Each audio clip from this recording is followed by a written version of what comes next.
Hello, YouTube.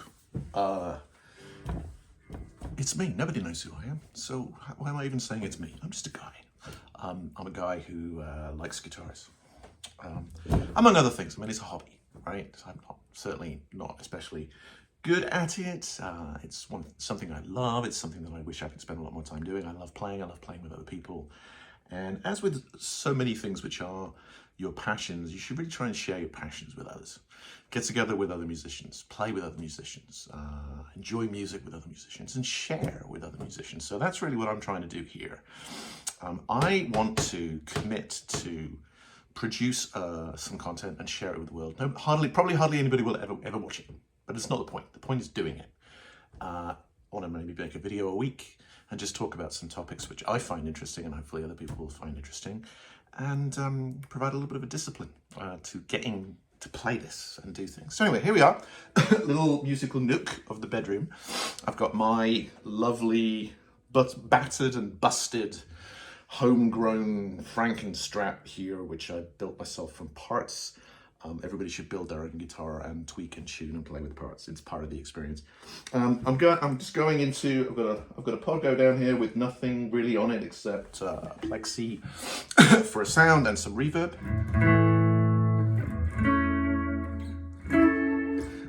Nothing special, certainly nothing dirty.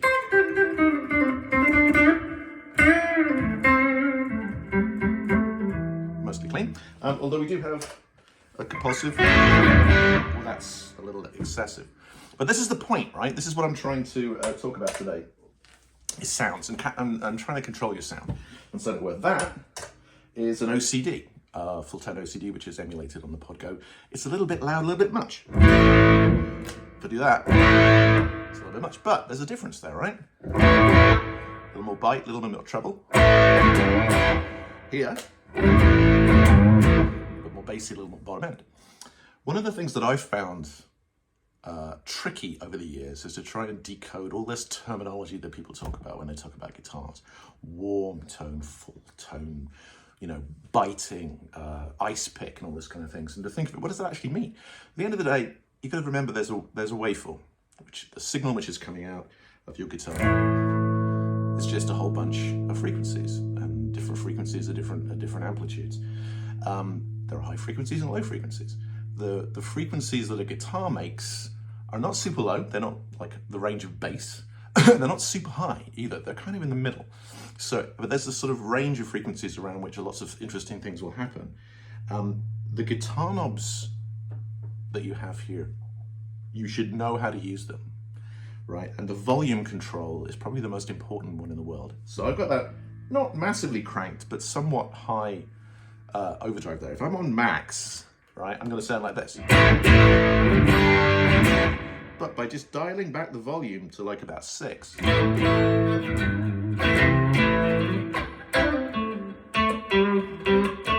get an entirely different usable tone.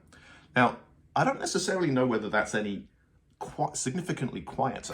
One of the things that I want to do is I want to get like a sound level meter and be able to compare these things. Because I really think of the volume knob on the guitar not controlling the loudness of the signal, but controlling how much drive you have. Because you probably want to be going into an amp which is on the brink of breakup already, right? So the plexi here,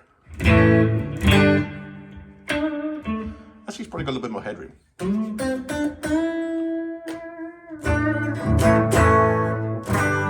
It's not really any breakup on that. Should probably dial in a little bit more gain just on the amp itself.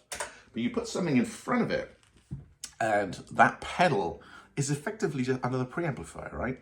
Your signal is going into that, it's being amplified, it's being smushed because the amplifier that's in the pedal is being maxed out. It's being clipped. It's being the waveform is being closed off at the top, and that's what gives you the overdrive sound, the creaminess, or that's another one of those wonderful words, isn't it? Compression, effectively, and distortion, right? So this sounds quite different to that, right? But as I adjust the volume on my guitar, I am raising or lowering the amplitude of the signal which is going into the preamp of the pedal and affecting how much clipping I'm getting in the pedal, right? If I'm super low on the guitar, and here my volume is basically between 2 and 3.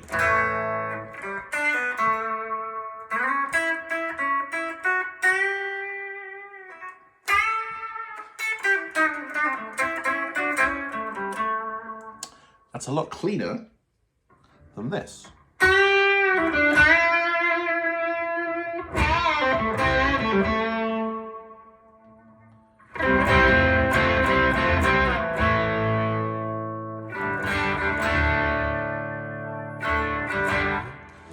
So, not that I would ever claim to be anything like any kind of incredibly amazing guitarist, but when you watch amazing guitarists, they play with their volume knobs all the time on stage and their tone knobs on stage. Look at Joe Bonamassa, look at Gary Moore, look at Jeff Beck when they're playing on stage, and it's a constant game of using their ears and kind of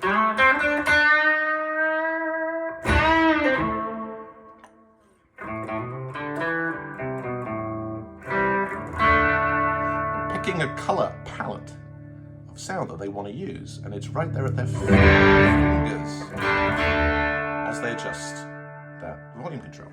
Now, the other thing is tone. Typically, I guess we leave our tones on 10 the whole time, right? And which pickup should we use? The classic kind of rock sound is the bridge pickup. Everything's on 10, right? Everything's dimed. So if I don't want to be dimed on my volume because I don't want a super, super distorted sound, but I'm on the bridge pickup and my tone is up high. That's actually kind of nice, but if I want to like take the tone down a bit,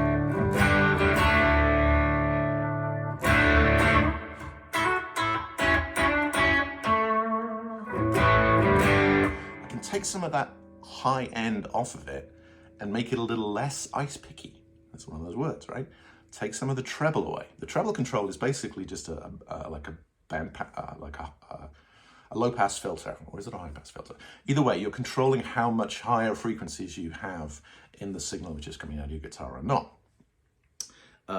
How much you affect that, how much you attenuate the signal and at what frequencies is a function of the capacitor that the tone knob is connected up with, the value of the pot, which the tone knob is, and the taper of it. Well, that's going to affect how much of an audible effect there is when you dial the tone. So let's crank the tone. Let's make it a little louder, a little more gain. So we can get a bit more ice picky there. But if I take the tone down a bit,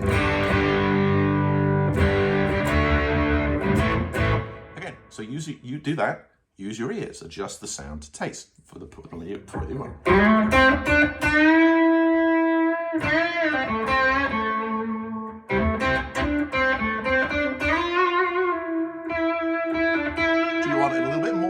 Bite and attack? Or do you want a little bit less?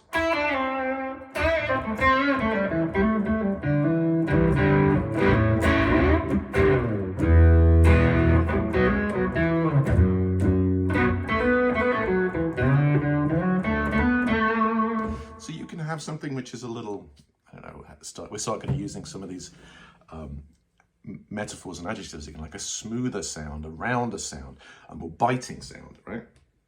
So you can be super biting, where you can turn the tone down and have a rounder sound. Right, so use your tone control, use your volume control, use the volume control, adjust how much.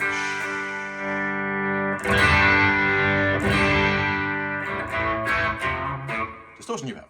Now, that may ultimately adjust the volume of your signal, but then maybe you'll counteract that by using a volume pedal, which ultimately is just going to affect how much of, what's the level of the final signal that you're sending out, into your amp, or if you're using, increasingly these days, like emulation stuff, and you're basically de-eyed and going straight to the PA, the signal which is ultimately going to the sound engineer and to the house.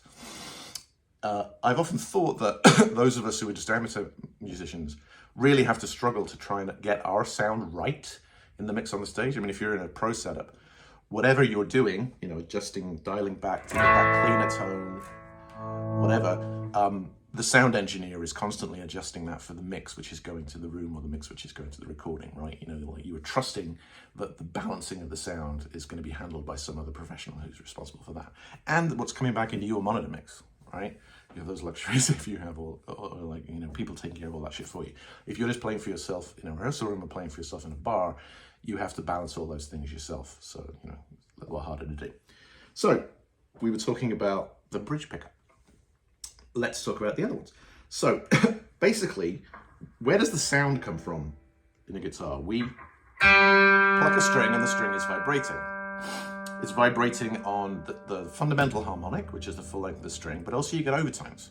So you get some vibration on the second harmonic, where there's two oscillations with a note in the middle, or a little bit of the third harmonic, a little bit of the fourth harmonic. So there's all these things going on, right? And where the pickup is going to govern the relative amount of each of the harmonics that it's going to pick up.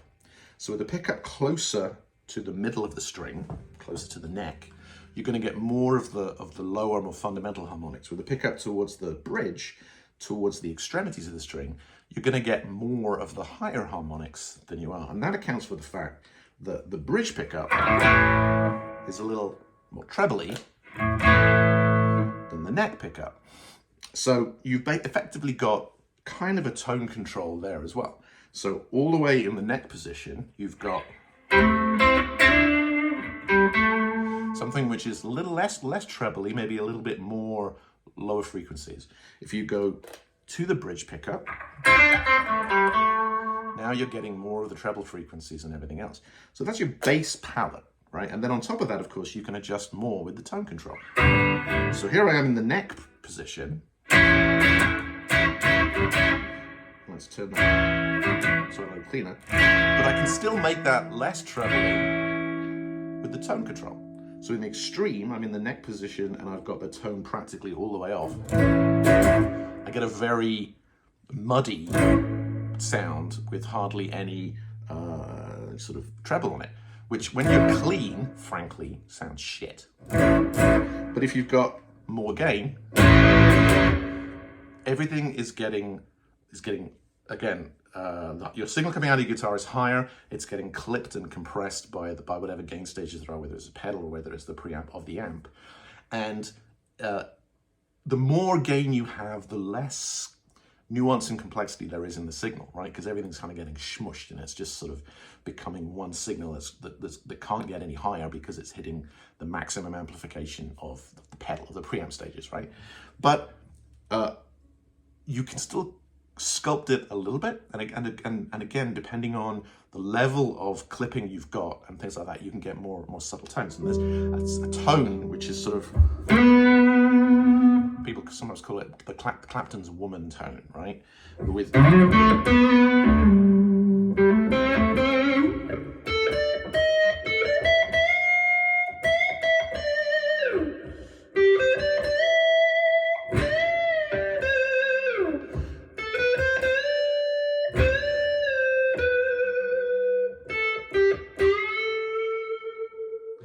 see, that's, my tone is on 2. I'm on the neck pickup, but I've got a lot of gain, right? So I get this beautiful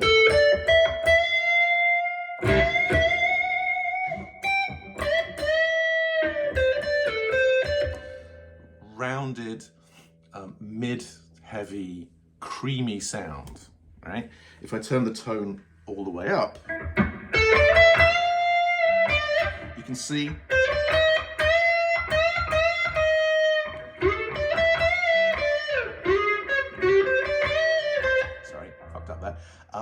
that there's more edge to that, there's more bite to that, right?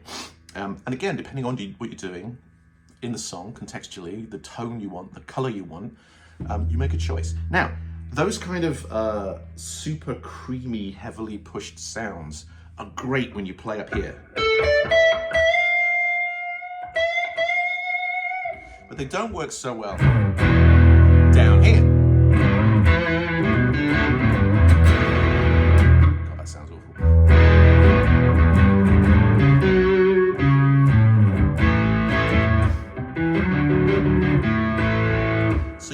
Use them down there, but you would use them in a solo context or in a lead line context, right?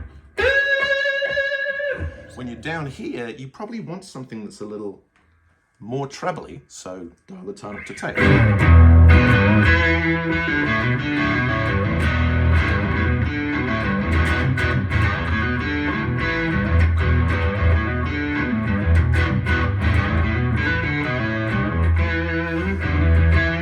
But again, that's probably even a little bit too bassy, so you wouldn't do that. Well, I'm still on the bridge pickup. Let's go to the neck pickup. Maybe dial the tone down a little bit, because I don't want it to be so ice picky. Little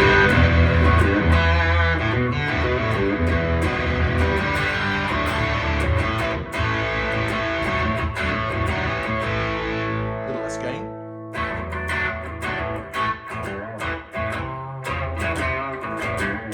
And again, I didn't hit a pedal then. All I did was I just did my volume. I turned my volume tone down, my volume control down to about 5 or 6. Which is that, as opposed to volume on 10.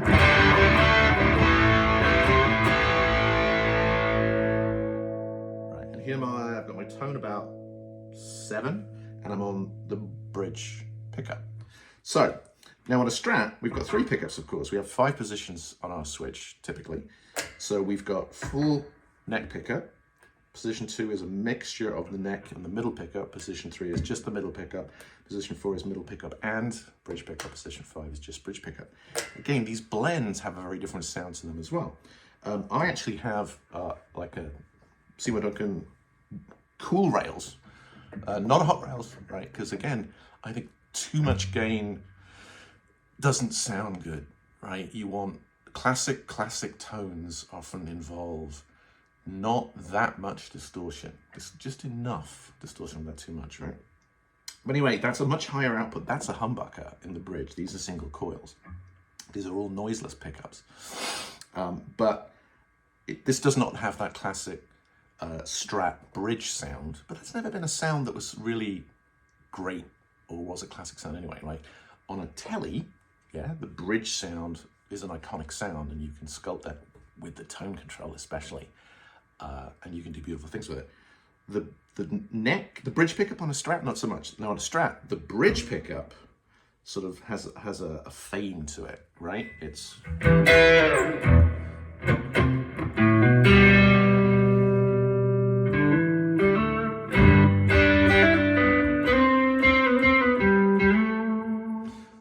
that neck pickup sound on the Strat is beautiful. Now, put it in the second position and blend the neck and the middle a little. It sounds a little different. I think you can hear that already, right? Let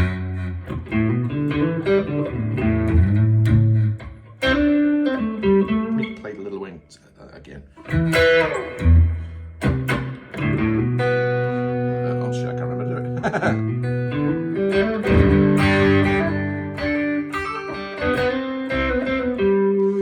So that was the blend. This is full neck.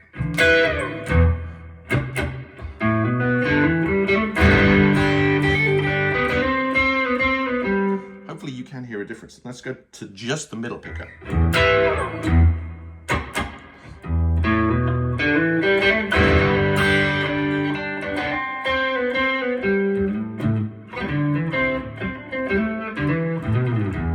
Now, middle and bridge.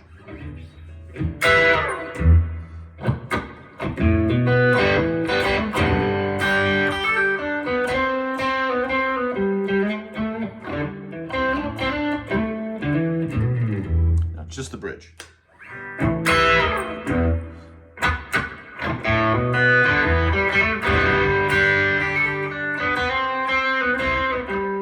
Now straight to the neck, so you have that extreme difference.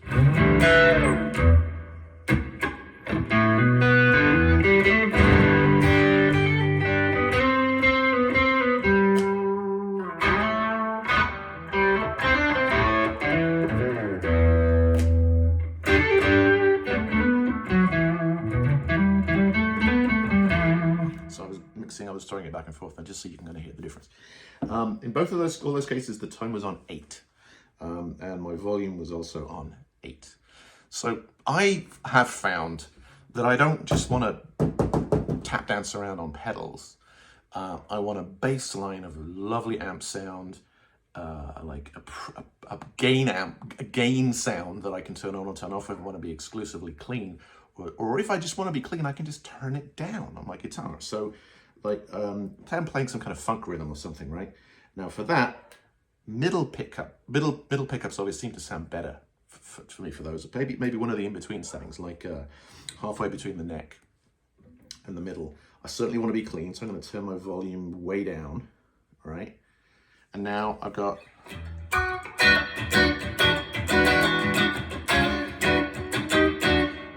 Funk guitar has never been my strong point, but hopefully you get what I'm talking about, right?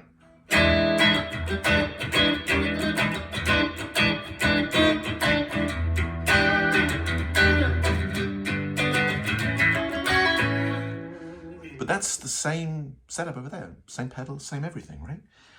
But I'm not in an more extreme mid-forward sound like on the neck pickup. I'm not the biting, more trebly sound of the bridge pickup. My volume is turned way down, but it's exactly the same distortion pedal and amp. So those sounds are at your fingertips when I say your fingertips, I'm like right here on the guitar, without using your feet, without using your pedals. All right, that's been 21 minutes. Wow. One final thing I want to say. Actually, you know what? I'm going to leave that for another video, because maybe I'll keep each of these videos to around 20 minutes or so they're digestible and not too much. Next time, I'm going to talk about fuzz pedals, because fuzz pedals are overdrive, distortion, fuzz. Again, what's the difference, right? Fuzz pedals are different than, distortion pedals and overdrive pedals. For me, distortion and overdrive is really all about like how much clipping, more softer clipping, more harder clipping, how much gain you can get out of it. But the line there is very blurred. A fuzz pedal is a different beast, a beautiful beast. And we'll talk about that next time. Thank you for your time and attention. Nobody, because nobody's ever going to watch this.